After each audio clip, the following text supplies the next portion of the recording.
Bonsoir, soyez les bienvenus sur la chaîne de Charmant Tarot. Amis Verseau, je vous offre votre guidance pour ce trimestre. Si ce n'est pas déjà fait, abonnez-vous si cette guidance vous parle. Allez voir votre signe ascendant, le signe de votre autre. Vous revenez me voir prochainement.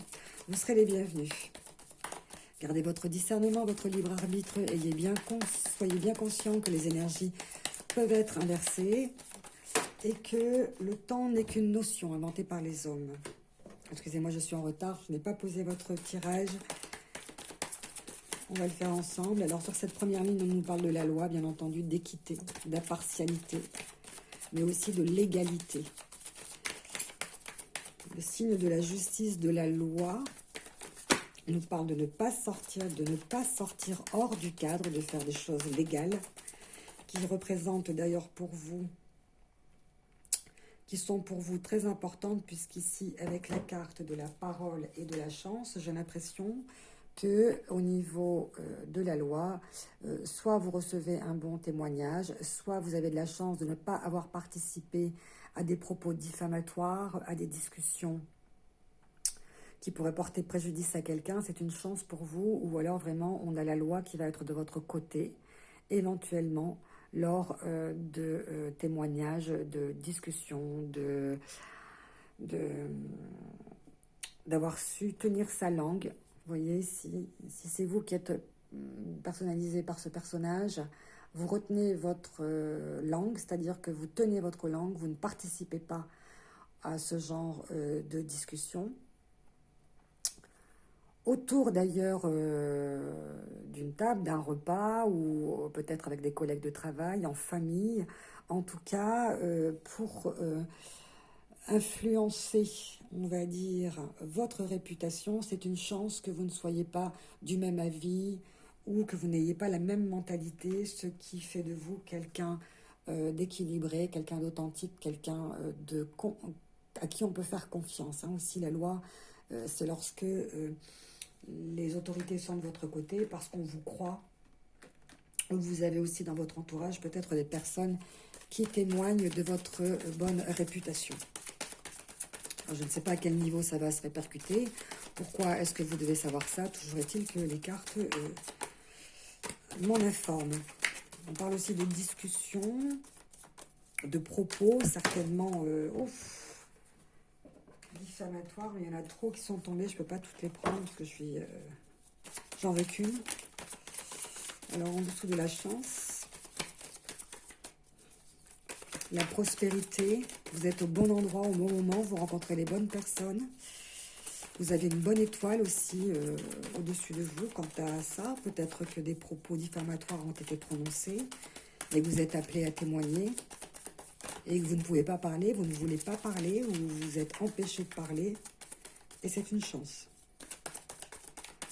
Pour les personnes concernées, pour vous ou pour la loi, c'est une chance. Enfin, restez prudente quand même. C'est pour ça que levez le pied, soyez prudent.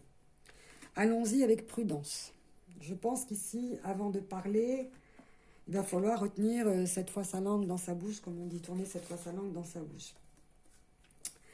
Alors ici, on parle de regain. Ici, sur une terre aride, il y a quand même la possibilité de retrouver un élan, de retrouver de la ferveur, de retrouver éventuellement la force de continuer, malgré, on va dire, un climat plus qu'hostile, une sécheresse, que j'ai du mal à le dire, cette fleur qui se manifeste quand même dans cette terre. Je pense que je l'ai déjà eu pour vous le mois dernier, au mois de juin, la carte de la courage de Osho, la fleur qui se tient droite et qui protège quand même malgré le climat hostile dans lequel elle évolue. C'était une fleur qui pousse dans du bitume, qui nous parle de quelqu'un de courageux, de très courageux, et voyez ici, qui tient ses promesses. Et moi, je vous sens ici comme quelqu'un de parole. C'est ce que j'ai ressenti tout de suite, c'est la vibration que j'ai reçue, ici. Alors aussi, ça signifie que, attention aux promesses de quelqu'un qui ne vous apporte pas satisfaction et qui, eh bien, on va dire, a la langue bien pendue, ou en tout cas est un sacré ou une sacrée parleur ou parleuse, puisque on vous dit méfiez-vous, hein, méfiez-vous avec la carte orange, ne foncez pas, ralentissez, gardez le pied sur le train, sur le frein. Vous risquez, encore une fois, peut-être des heurts. Vous savez, lorsqu'on passe à l'orange, c'est pour... on nous empêche de passer à l'orange pour nous éviter un danger, un heurt, une collision, etc. Et ici, avec la carte de regain et la promesse, j'ai l'impression qu'on sent que ça sent un peu le cramé et qu'on commence à vous promettre la lune. La lune, la lune. Alors, je vais utiliser celui-ci. Après, on peut très bien vous dire que on vous promet d'être plus prudent à l'avenir et qu'éventuellement, on vous demande de croire de nouveau aux belles paroles. Éventuellement, à Amis Verseau, vous faites comme vous l'entendez, mais ce feu orange vous invite de ne pas foncer, de ne pas aller trop vite. Si vous avez la carte de la loi qui vous demande d'être stablement équilibré pour pouvoir maintenir justement une stabilité très importante, parce que j'ai l'impression qu'ici avec cette carte vous êtes habitué à ce que les gens blatèrent, et qu'en général ce sont de fausses promesses auxquelles vous êtes habitué et pour lesquelles vous avancez à pas feutrés, à pas retenus, sur la pointe des pieds. Je pense qu'on ne peut pas trop vous la faire ou vous la refaire, même si on vous promet l'or et les diamants et les cailloux qui sont sur la lune. Je pense que vous êtes quelqu'un parfaitement capable de vous refaire dans n'importe quelle situation, de surmonter, de supporter des choses difficilement supportables. Et que vous avez la loi avec vous, et que quoi qu'il arrive, même s'il est difficile pour vous de parler de choses peut-être difficiles, vous aurez certainement quelqu'un qui saura vous écouter, ou la chance de tomber sur un interlocuteur important. Ici, on sent l'envoûtement. Alors, l'envoûtement, sous cette voûte, c'est lorsque vous vous sentez oppressé, c'est pas que vous êtes envoûté, que vous soyez des mauvais démons ou des mauvais esprits, c'est que la porte est fermée, que dans ce couloir dans lequel vous êtes, vous avez du mal à en sortir, vous vous emprisonnez vous-même par des pensées paralysantes et bloquante en fait. Hein. Il y a une grille, et de cette grille, soit on vous enferme, ou vous vous êtes enfermé toute seule, ou tout seul, bien entendu. Il y a quelque chose comme ça qui pèse sur vous, qui est au-dessus de votre tête, qui est lourd, et dont il va falloir apprendre à vous débarrasser, à vous délivrer. Ne pas rester et croire que c'est fermé, c'est bloqué, c'est empêché. Il va falloir trouver un regain de force, d'énergie, de vitalité pour surmonter la situation dans laquelle vous évoluez et ce climat dans lequel, vous voyez, c'est aride, c'est stérile, rien ne pousse, c'est fertile, c'est sec. Mais si vous croyez en vos capacités ici, hein, de communiquer avec vous et de faire ressortir l'amour qui est en vous, vous allez voir la lumière du soleil. Vous allez pouvoir donc rayonner et resplendir, vous épanouir de nouveau ailleurs que dans ces murs emprisonnants d'une relation du passé, dans une relation emprisonnante. Vous voyez ce que je vous dis, on vous fait des promesses ici. On vous fait des promesses. Je pense qu'ici, vous étiez emprisonné dans une espèce de statu quo, dans un confort matériel, dans des... peut-être dans une maison, on vous promet, voilà... voilà, on vous promet beaucoup de choses en fait. Hein, c'est du matériel, hein, tout ça. Hein, c'est du matériel. Vous avez le choix ici, le cheminement. Il va falloir choisir un chemin beaucoup plus calme, beaucoup plus tranquillisant, beaucoup plus sécurisant. Avec cette demi-carte, il va falloir vous prioriser, vous comprenez, c'est votre priorité à vous, c'est vous d'abord. Vous allez sortir des sentiers sinueux, tortueux du passé qui vous ont fait souffrir, un coup caillouteux, pour pouvoir être au sommet, en fait, ici, de votre de vos possibilités, de vos capacités à vous surmonter, à vous dépasser. Vous allez choisir un chemin fleuri, un chemin calme, un chemin verdoyant, plutôt qu'un chemin sinueux, enlacé, serpentant et certainement dangereux. Ici, avec la croix, vous allez demander de l'aide au divin, vous allez prier, vous allez évoquer les forces supérieures, vous allez prier pour pouvoir atteindre des sommets jusqu'à présent que vous n'avez pas encore approchés. C'est très important. Et de ne pas croire ici aux promesses de vie matérielle et de confort, de choisir une sécurité tout à fait relative qui vous emprisonne. Vous êtes emprisonné ici dans une zone de confort, tout simplement. Tout simplement, c'est la zone de confort, ça, je l'ai senti tout de suite. J'ai ressenti tout de suite. Alors, soyez prudents à l'avenir, soyez prudente à l'avenir quant à vos propres promesses, quant à vos propres engagements, vos investissements, vos implications, vos projets, de façon à avancer avec beaucoup plus de précaution, hein, tout simplement. On va choisir autre chose à offrir que de la facilité, on va choisir de s'élever, on va choisir d'aller plus haut, d'aller plus loin, mais de manière beaucoup plus tranquillisante, beaucoup plus sûre. On va choisir un chemin où on voit la ligne d'horizon, un chemin éclairé, un chemin parsemé d'endroits où on aura envie de se poser, de se reposer, de se relaxer, de profiter de l'environnement, plutôt que d'être enfermé dans des noirceurs et dans des promesses d'apparat, de bling-bling, de clinquant, etc. C'est pour ça que ici on vous dit, ici, rééquilibrez-vous, ici. Honorez votre parole, ayez une parole, en fait, c'est une chance pour vous que vous soyez quelqu'un de droit. On vous donne la chance de vous réexprimer aussi et de ne plus vous laisser embarquer dans des histoires,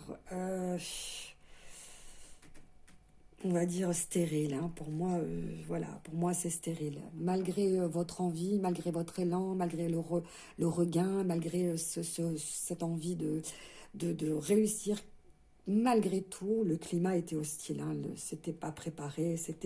Je dirais que c'est perdu d'avance. Ici, vous voyez, on vous donne la clé, elle est tombée. Hein, j'en voulais qu'une, mais bon, elle s'est retournée, je l'ai prise. Il est vraiment grand temps pour vous de vous ouvrir, d'enclencher, de trouver la clé de cette libération. Vous voyez, vous êtes enfermé depuis très longtemps, mais je pense que c'est cette clé ici. Je pense que c'est cette serrure. Vous êtes emprisonné dans votre propre prison, dans vos propres blocages, dans vos propres croyances limitantes et délimitées d'ailleurs. Il est grand temps, vous voyez, c'est usé, la serrure est usée, c'est-à-dire qu'il y a bien longtemps que vous n'êtes pas sorti par là, ou même carrément jamais. La serrure s'est usée avant même que vous n'ayez essayé de passer de l'autre côté, de découvrir autre chose que cette lumière qu'on vous offre. Vous voyez, la lumière vient à vous. Donc, enclenchez, s'il vous plaît, déclenchez votre liberté. Vous seul avez la clé de votre libération. Vous seul pouvez vous libérer de la situation dans laquelle vous vous étiez enfermé par mégarde, par tromperie, par erreur, etc. Par erreur de parcours, on en fait tous, on est tous à des étapes, à des escales, à des heures différentes de notre existence. Les leçons, les événements sont placés sur notre chemin pour que nous puissions les vivre, les analyser, les comprendre et nous sortir de ça. C'est ce qui engendre l'intelligence. Et je pense que cette guidance ici vous parle qu'il est temps de vous libérer et d'aller voir par les chemins, hein, de commencer votre propre cheminement vers la liberté, puisque je pense que vraiment... Hein,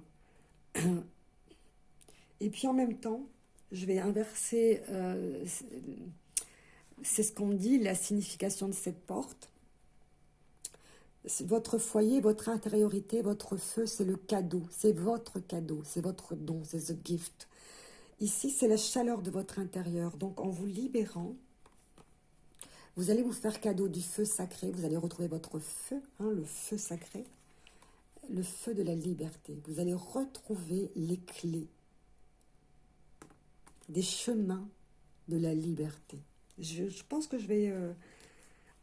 appeler ma guidance comme ça. Je vais appeler ma guidance comme ça. Alors, je vais vous donner un petit conseil pour nettoyer vos mémoires cellulaires. À quel moment ça a été douloureux pour vous? Alors, c'est au niveau des vies antérieures. Vous traînez ça depuis des vies antérieures. Donc, vous voyez, c'est pas d'aujourd'hui. Donc, à quel moment ça s'est produit? À quel niveau la blessure s'est installée? Elle s'est installée dans les vies antérieures. Donc là, il y aura bien entendu une méditation, une introspection, un travail, une connaissance des blessures qui se sont installées tout au long de ces vies antérieures. Alors, maintenant, avec cette seconde carte, on va mettre le doigt sur le blocage engendré par cette situation. Elle a voulu se retourner. Des culpabilités, mais elle ne s'est pas retournée. Donc peut-être que vous vous sentez coupable ou on vous a rendu responsable de cette situation, ou vous êtes simplement quelqu'un qui culpabilisait énormément. Donc peut-être que vous vous sentez coupable de choses dont vous avez hérité malheureusement de manière transgénérationnelle. Mais tout ça, ça s'apprend, on apprend à se débarrasser, mais elle s'est à peine retournée. Je vais en prendre une maintenant. L'abandon. Donc, vous souffrez de la blessure d'abandon. Vous craignez qu'on vous abandonne et ça vient de vos vies antérieures. Donc, vous traînez ça. Vous imaginez que si on vous abandonne, c'est qu'on ne vous aime plus, c'est qu'on vous quitte, etc. Donc, c'est un travail à faire sur soi-même, la blessure d'abandon. Bien entendu, je vous conseille de vous faire aider par des thérapeutes. N'allez pas voir n'importe qui, les soins énergétiques, chamaniques, etc. C'est très bien, mais je pense que c'est quand ce sont des blessures extrêmement profondes qui nous ont blessés et qui nous blessent et qui nous enferment, les thérapeutes sont là pour. En aucun cas, une guidance ne pourrait remplacer un avis médical, une consultation avec un spécialiste. On vous conseille l'ancrage, effectivement. L'ancrage, la nécessité de travailler non seulement le chakra racine, mais l'enracinement, le besoin d'être rassuré, le besoin d'être en sécurité, ce qui n'est pas étonnant du tout avec la blessure d'abandon. Donc vous allez comprendre, lorsque vous allez entendre et réentendre cette guidance, que dans vos vies antérieures, si vous vous êtes senti abandonné, vous le ressentez actuellement ici.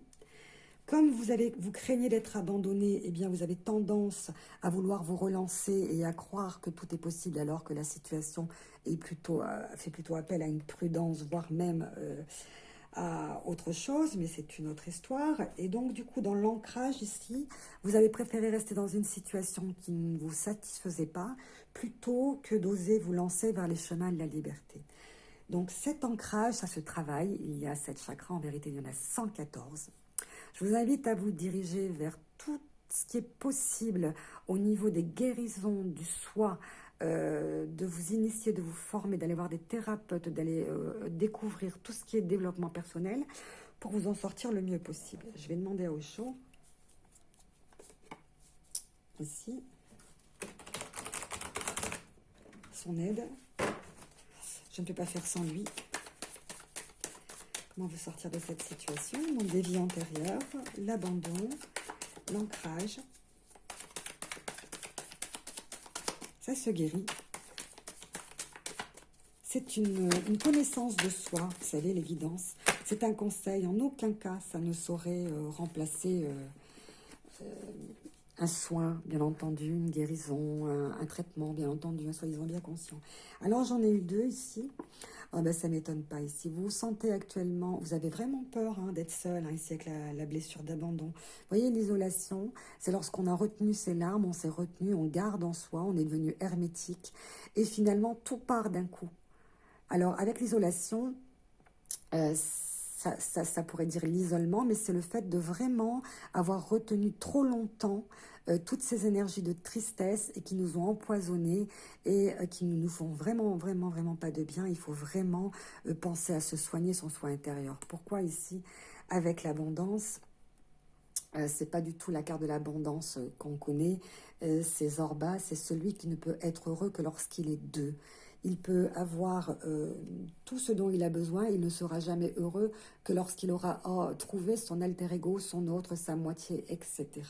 Ça ne m'étonne pas du tout. Vous êtes dans la blessure d'abandon, dans la dépendance affective, vous avez besoin de l'autre, mais pour pouvoir satisfaire l'autre, il va falloir que vous vraiment vous essayiez d'allier, de relier, de connecter les différents aspects de votre personnalité. Et lorsque vous serez yang, vous trouverez votre yin. Lorsque vous aurez yin, vous trouverez votre yang, etc. Il y a un long travail de connaissance sur soi, mais je conçois qu'effectivement, vous êtes un des signes qui avait besoin d'être deux, de partager, de communiquer. C'est tout à votre honneur. Les êtres humains ne sont pas faits pour être des ermites. Certains oui, mais la plupart non. Nous sommes faits pour communiquer, nous aimer, partager, etc. Et donc, je vous souhaite, lorsque ces petites blessures seront travaillées, et lorsque vous serez sorti de votre propre emprisonnement, lorsque vous aurez compris quels sont les freins qui vous empêchent d'être libéré, d'être libre, peut-être que vous allez pouvoir rééquilibrer votre relation, vous retrouver dans une autre relation. Mais je sens un bon climat ici, la chance est de votre côté, vous avez de bons aspects planétaires qui sont favorables, surtout là avec cette pleine lune. Donc, j'ai envie de vous dire, allez-y, lancez-vous sur les chemins de la liberté et puis libérez-vous, libérez-vous, libérez-vous. À très bientôt, amis Verseau. Namasté.